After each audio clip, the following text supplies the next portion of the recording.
নমস্কার। আমি শ্রী কর্ণশীল যৎসামান্য লেখালেখি করি। আমার একটি গল্প নিশাচর নামক ইউটিউব চ্যানেল আসতে চলেছে। গল্পের নাম মায়ের খোলস। আমি নিশাচরের অন্য অনেক গল্প আমি নিজে শুনেছি। আমি নিজে অডিও স্টোরি শোনার পোকা। মানে যা যা শ্রুতব্য গল্প আসে তা শোনার আমি পোকা।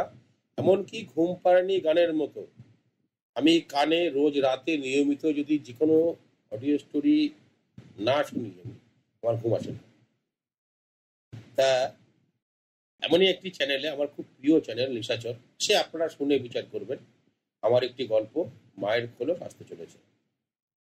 যদি শোনেন এবং শুনে ভালো লাগে, একটা লাইক দেবেন, সাবস্ক্রাইব করে দেবেন। তাতে কি হয়, যারা চ্যানেল কর্তারা তাদের উৎসাহ বাড়ে, আমাদের উৎসাহ হয়। আমরা যারা লেখালেখি করি ভিউজ পাই, লাইক পাই, আমাদের আরও উৎসাহ হয়। যদি পারেন সাবস্ক্রাইব করে দেবেন এবং আপনার বন্ধু আত্মীয় পরিজন ভালোবাসার জনের মধ্যে এই চ্যানেলটির কথা বলবেন, তাদের সঙ্গে শেয়ার করবেন। খুব ভালো লাগবে। নমস্কার।